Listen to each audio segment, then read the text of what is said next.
حضور فرماتے ہیں فرشتے کسی امر میں بحث کر رہے تھے، تو اللہ تعالیٰ نے فرمایا کہ محبوب یہ فرشتے کس معاملے میں بحث کر رہے ہیں؟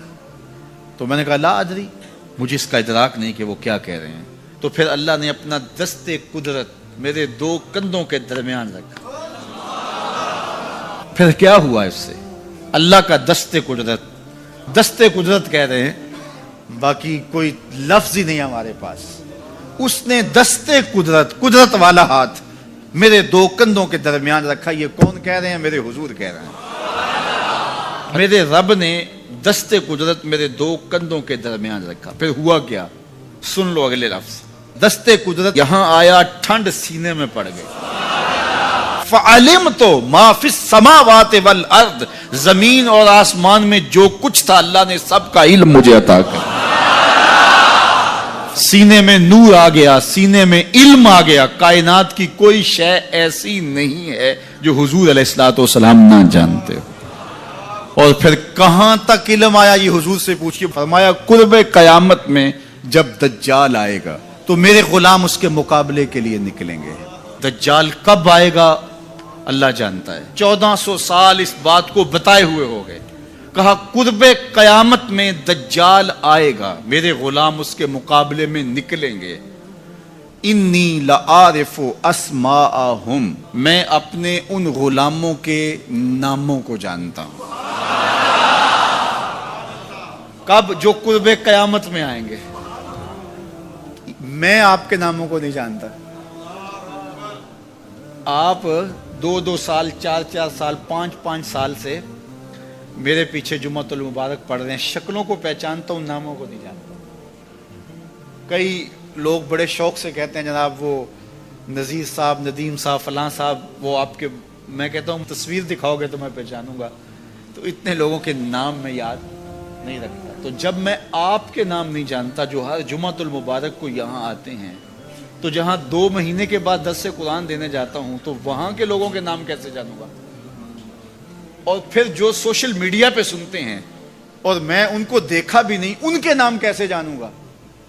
اور میرے حضور کیا کہہ رہے ہیں کہ قرب قیامت میں جو دجال آنے والا ہے اور میرے غلام جو اس کے مقابلے میں نکلیں گے، میں ان غلاموں کے ناموں کو جانتا ہوں۔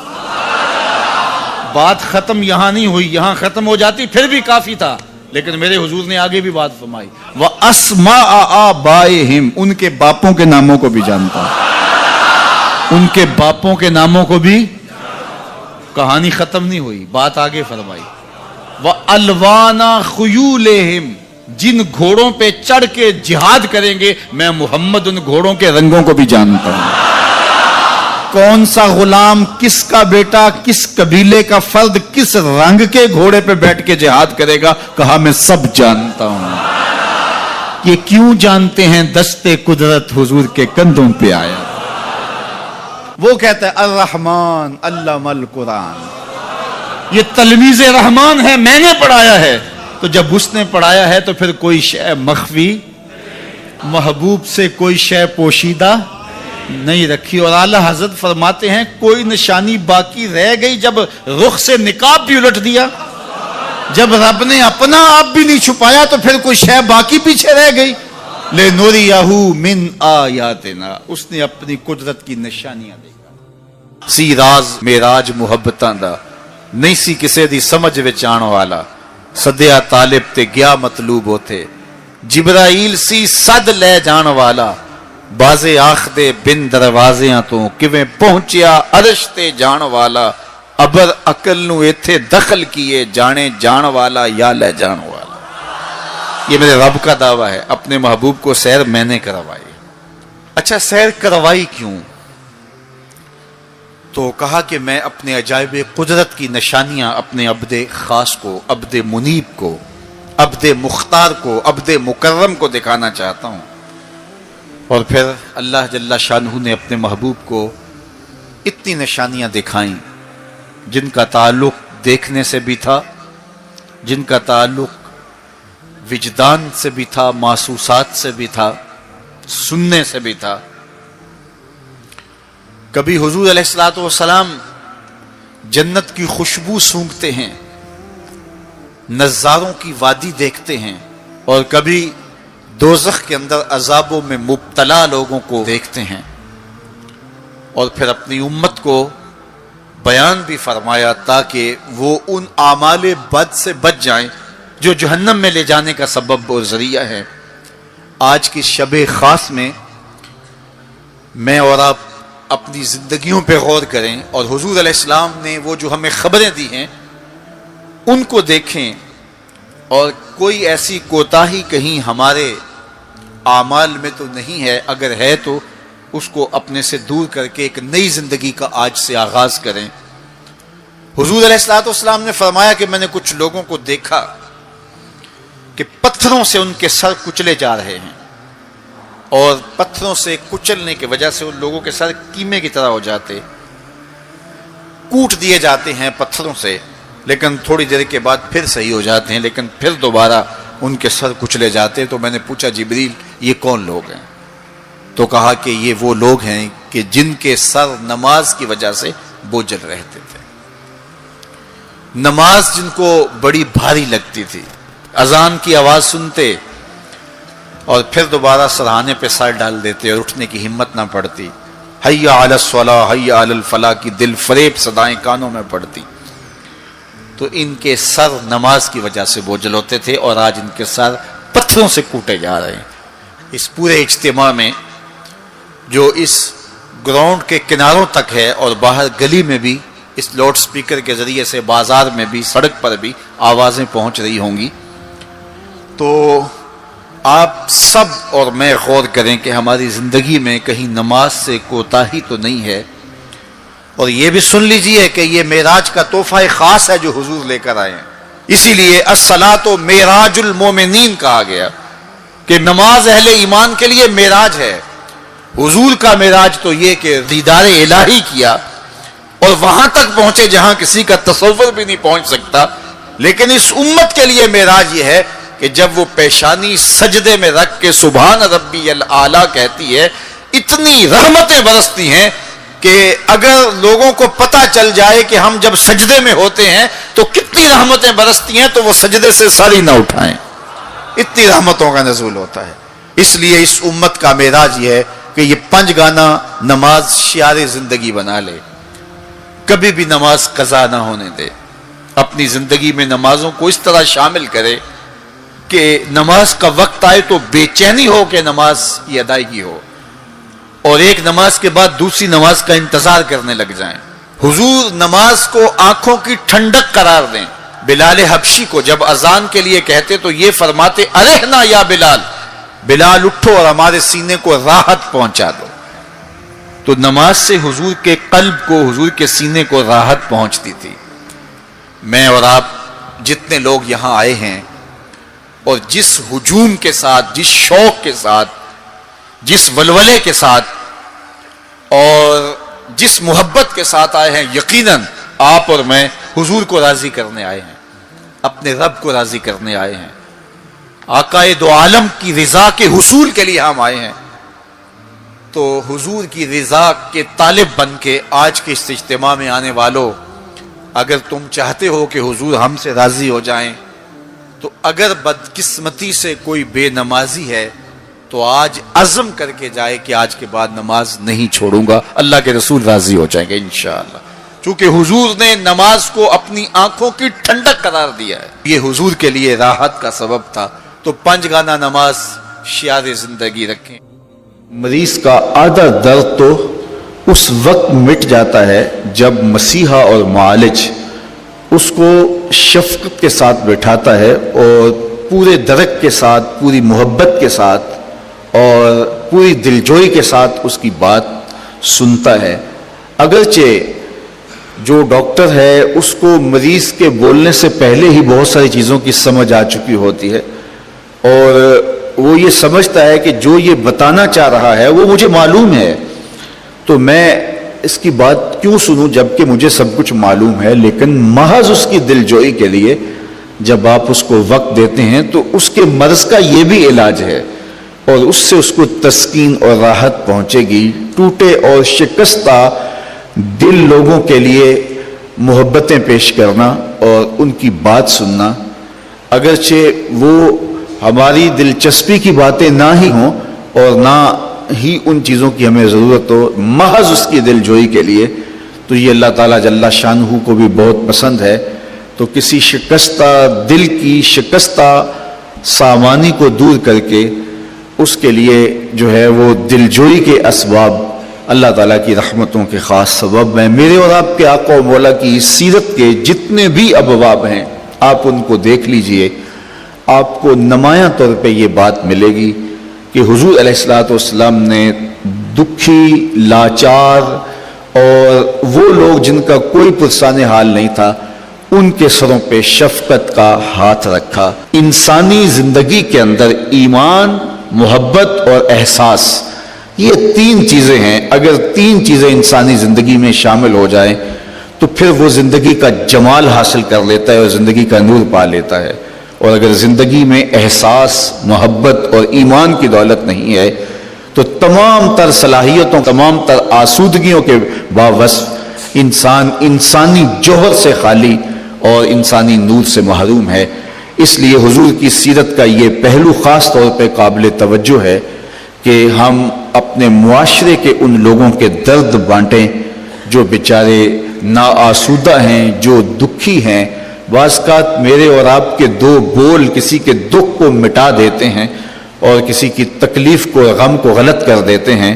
تو ہمارے دو بول بولنے سے، ہمارے لہجے کی نرمی سے، ہماری دلجوئی سے اس کی آدھی بیماری ختم ہو جاتی ہے اور اس کے دکھوں کا مداوع ہو جاتا ہے۔ اس کائنات کے اندر پھیلے ہوئے دکھوں کو ہم سمیٹ نہیں سکتے، لیکن ایک دکھ ہوتا ہے، بیماری ہوتی ہے، ایک اس کی تلخی اور اس کی تکلیف ہوتی ہے۔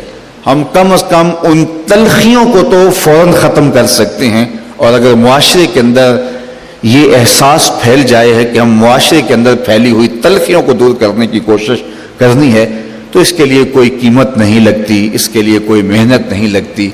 اللہ حضور کی سیرت کے اس پہلو کو ہمیں اپنی روحوں میں اتارنے کی توفیقات سے مالا مال کرے اور دنیا آخرت کی بہاریں اللہ ہماری روحوں میں اتار دے۔ اوناسس نامی ایک یونان کا شخص تھا جو بہت امیر کبیر تھا۔ وہ نمبر لگتے ہیں نا، 8ویں نمبر پہ اور 7ویں نمبر پہ، 6 نمبر پہ دنیا کا امیر ترین شخص کون ہے، تو کسی زمانے میں وہ ان نمبروں میں تھا۔ تو اس کی آنکھوں کے یہ پپوٹے کام کرنا چھوڑ گئے۔ ڈاکٹر سلوشن ٹیپ لگا کے اس کی آنکھ کھول دیتا تھا، سلوشن ٹیپ لگا کے بند کر دیتا تھا اور وہ سو جاتا تھا، پھر وہ کھولتا اور جو ہے وہ اس کو دیکھنا ملتا۔ تو یہ آٹومیٹک سسٹم خراب ہو گیا۔ تو کسی نے اوناسس سے ایک دن پوچھا کہ تیری زندگی کی سب سے بڑی خواہش کیا ہے؟ یہ جہازوں کے بیڑے تیرے ہیں، یہ اتنے بڑے کاروبار ہیں، تا حد نظر پھیلے ہوئے بنگلے، اتنا کچھ، تو کوئی خواہش رہ گئی ہے؟ اس نے کہا ہاں ایک میری خواہش رہ گئی ہے۔ تو سننے والے نے کہا کہ کیا؟ کہا کاش کہ اپنی آنکھیں اپنی مرضی سے کھول سکوں، یہ میری خواہش ہے۔ تو اس نے کہا کہ اگر اس کے لیے تجھے کوئی پیسے لگانے پڑے تو کتنے کو پیسے لگائے گا؟ کہا ساری دولت لگا دوں گا، کاش کہ اپنی آنکھیں تو اپنی مرضی سے کھول سکوں۔ تو میرے ان دوستوں میں سے کئیوں کو آج یہ احساس ہوا ہوگا کہ یہ بھی کوئی نعمت ہے، اور جو 24 گھنٹے ہمارے ساتھ ہے، تو اتنی نعمتیں ہیں ہمارے اوپر اللہ کی، اور اس کو ہم اپنے حساب سے چھوٹا یا بڑا کہہ لیتے ہیں، لیکن وہ اتنی بڑی ہیں کہ اگر وہ چھن جائیں تو پھر پتہ چلتا ہے کہ جو ہے وہ کتنی بڑی نعمت سے ہم محروم ہو گئے۔ وہ میرے ایک ملنے والے ہیں، ان کے منہ میں لعاب کی مقدار کم ہے، جس کو ہم نے کبھی سوچا بھی نہیں کہ یہ بھی کوئی نعمت ہے۔ یہ قدرتی گریس ہے جو منہ کو تر رکھتی ہے اور بولنے میں مدد ملتی ہے، اور نظام انہضام کو اس سے بہت زیادہ فائدہ پہنچتا ہے۔ لیکن ان کا مسئلہ کیا ہے کہ مقدار کم ہے، تو اب وہ 5-7 منٹ نہیں بول سکتے، بولیں گے تو جو ہے وہ سارا منہ خشک ہو جائے گا۔ میاں مسئلہ کیا ہے؟ لعاب کم آتا ہے، لعاب کی مقدار تھوڑی ہے۔ تو کبھی اس کو بھی کسی نے نعمت سمجھا، لیکن یہ کتنی بڑی نعمت ہے۔ وہ کسی علاقے میں انہوں نے یہ کیا کہ یہ مینڈک نہیں ہوتے، مینڈک یہ انہوں نے وہاں سے ختم کروا دی، دوائی ایسی ڈالی کہ یہ آواز نکالتے ہیں یا اس طرح وہ مسئلہ ہوا۔ تو اب کیا ہوا کہ چاول کی فصل پر ایسی سنڈیاں آ گئیں کہ جس کا کوئی علاج ہی نہیں تھا۔ تو یہ پانی کے اندر جو مینڈکیں ہوتی ہیں یہ ان حشرات کو کھاتی ہیں جو فصل کے لیے نقصان دہ ہوتی ہیں، تو اب وہ مینڈکیں ڈھونڈتے پھرتے ہیں۔ اب ہمیں نہیں پتا کہ کون سی چیز کتنی بڑی نعمت۔ یہ کیچوا ہوتا ہے، کیچوا کبھی آپ نے دیکھا جس کو وہ ہم اپنی پنجابی میں گنڈویا کہتے ہیں، کبھی آپ نے سوچا کہ اس کا سلسلہ کیا ہے؟ یہ مٹی کھاتا ہے، ایک طرف سے دوسری طرف سے نکال دیتا ہے۔ اور اب ہمارے ادھر ایک ذمہ دار تھا، تو وہ بچوں کو پیسے دیتا تھا کہ وہ لے کر کے اور اپنی فصلوں میں چھوڑتا تھا۔ اس کو کسی ماہر نے بتایا کہ یہ زمین کی زرخیزی کا جو ہے وہ سبب ہے کہ ایک طرف سے کھاتا ہے دوسری طرف سے نکال دیتا ہے، اور وہ مٹی اتنی زرخیز ہوتی ہے کہ دوسری مٹی میں جب ملتی ہے تو کیمیائی کھادیں بھی وہ کام نہیں کرتی جو یہ کیچوا کام کرتا ہے۔ ہمیں پتہ ہی نہیں ہے کہ ہمارے اطراف میں اللہ نے کتنی نعمتیں ہمارے لیے پھیلائی ہوئی ہیں۔ تو اس لیے اس کا ایک نظام ہے۔ یہ دنیا کچھ نہیں ہے، اللہ کے قبضے میں سب کچھ۔ تو سب سے بڑی بات یہ ہے کہ اللہ آپ کو خیر کی راہ عطا کر دے۔ بس بعض کا جو دنیا کی دولتیں دی جاتی ہیں یہ آزمائش ہوتی ہیں، یہ آزمائش ہوتی ہیں۔ تو جو آپ کو کسی سے نیکی کرنے کی توفیق مل جائے، کسی کی مدد کرنے کی توفیق مل جائے، کسی دکھی کے کام آنے کی توفیق مل جائے، کسی کی جان بچانے کی توفیق مل جائے، تو یہ بہت بڑی دولت ہوتی ہے۔ دنیا پہ یہ قانون مروج رہا ہے کہ نظر منظر کی تعریف کر دی، ناظر منظر کو بیان کرتا ہے۔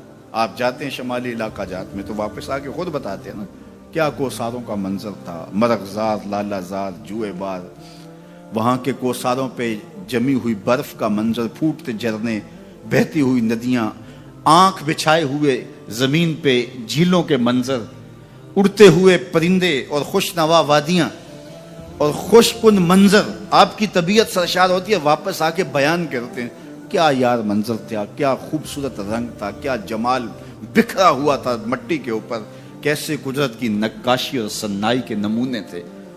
اور آپ جب بھی کوئی منظر دیکھتے ہیں، یہ منظر تو چلو کوساروں کا منظر ہے، اللہ آپ کو جلد منظر نصیب کرے کہ گنبد رسول سامنے ہو، روضہ اقدس سامنے ہو، تو واپس جب آتے ہیں تو سننے کے لیے کان بیتاب ہوتا ہے اور آپ کی زبان بولنے کے لیے بیتاب ہوتی ہے۔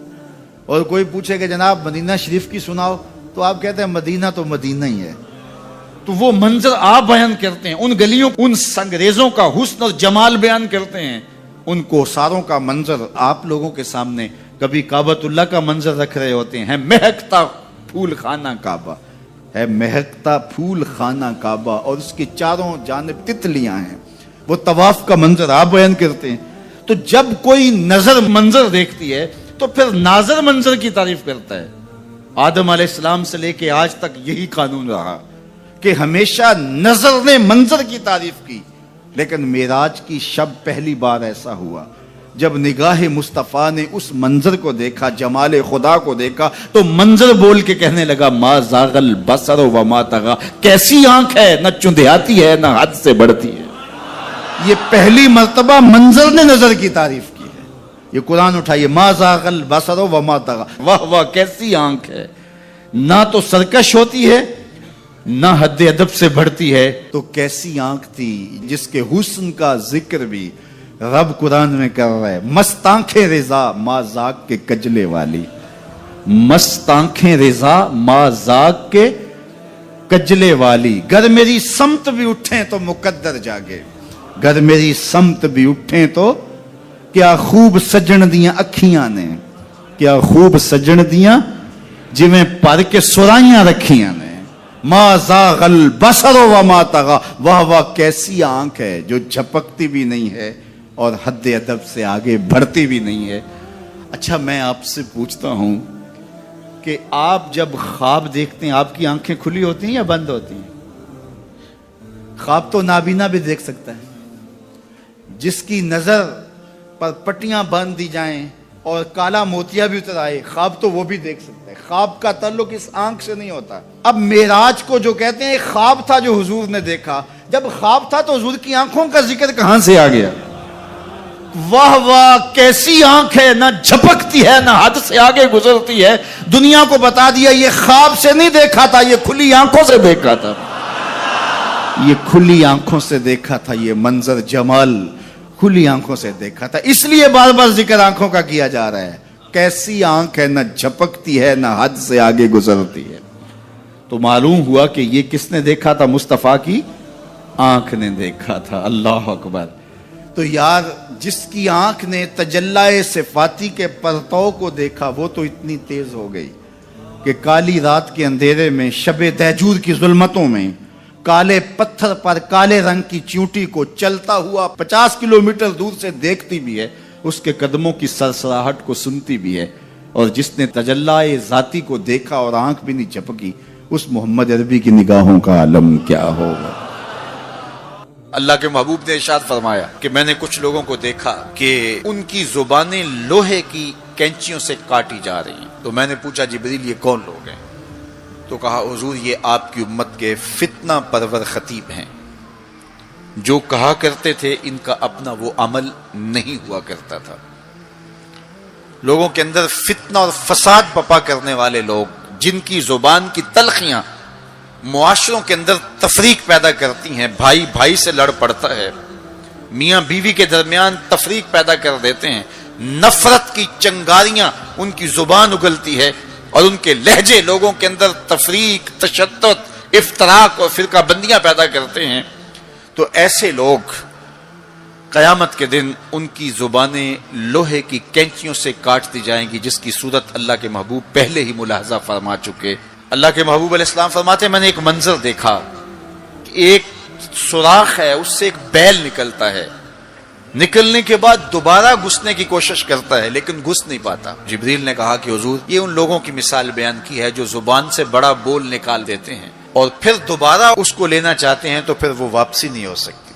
بعض اوقات آپ کوئی ایسی بات کر دیتے ہیں جس سے فتنہ پھیلنا شروع ہو جاتا ہے، جس سے شر پھیلنا شروع ہو جاتی ہے، جس سے لوگ آپس میں الجھ پڑتے ہیں، تو آپ آرام سے زبان سے کوئی جملہ نکال دیتے ہیں لیکن بعد میں اس کو واپس لینا چاہیں لیکن وہ شر پھیل چکی ہوتی ہے۔ تو اسی لیے ہمارے بزرگوں نے ہمیں یہ کہا ہے کہ بولنے سے پہلے 100 مرتبہ بات کو تول لو، غور کر لو، فکر کر لو۔ کمان سے تیر نہ نکلا ہو، آپ کے پاس اختیار ہوتا ہے کہ جب چاہو اس کو پھینک لو، لیکن جب آپ کمان سے تیر چھوڑ چکے ہوں تو پھر آپ کا اختیار ختم ہو جاتا ہے، پھر وہ زخمی کرے، کسی کی موت کا سبب بنے یا وہ تیر ضائع چلا جائے، پھر تمہارا اختیار نہیں ہوتا۔ تو بولنے سے قبل ضرور سوچو کہ میری زبان سے نکلا ہوا کوئی جملہ اس معاشرے پر کیا اثر پیدا کرے گا۔ ہر بندے کو اس وقت بولنے کی جو لت ہے، اور آج کل تو وہ سوشل میڈیا کے اوپر جو من میں آیا تنہائی میں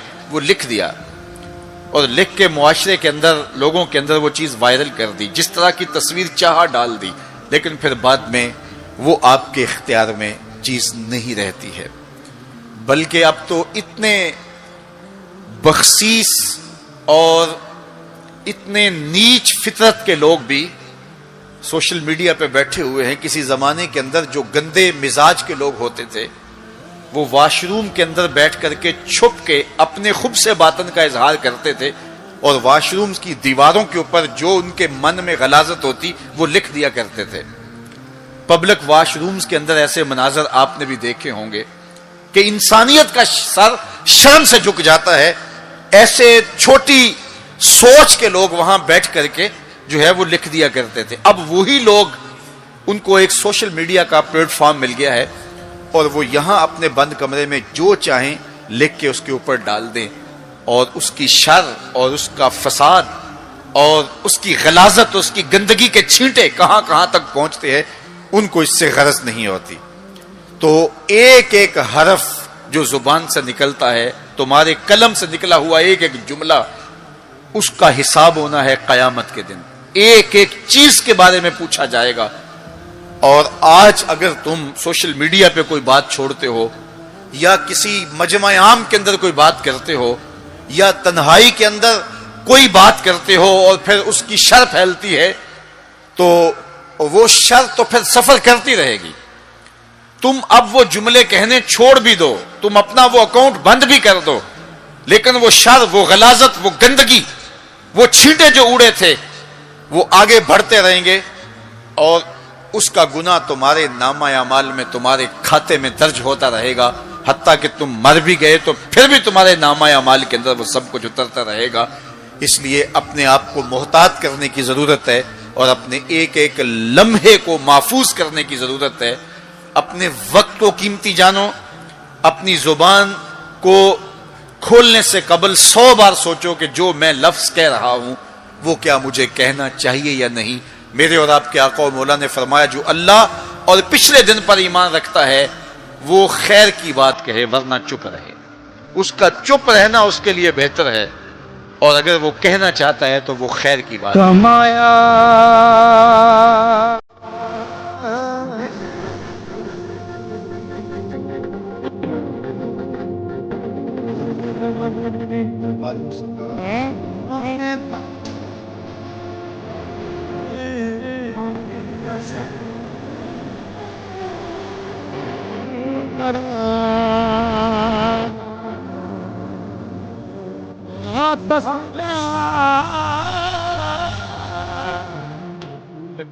ایک مہینہ آتے ہوئے لگتا, کوئی چھوٹی سی ڈبیا ہو جیب میں ڈال کے لے آنا ہو تو پھر بھی 2 ماہ چاہیے.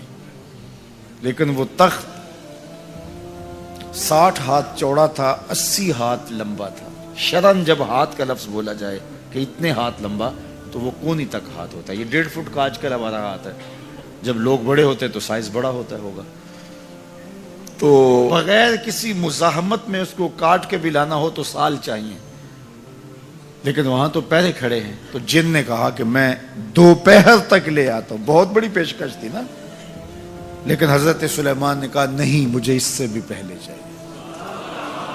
شان ہے نا, مجھے اس سے بھی پہلے چاہیے. وہ تو آ گئی ہے اور اس کے آنے سے پہلے چاہیے.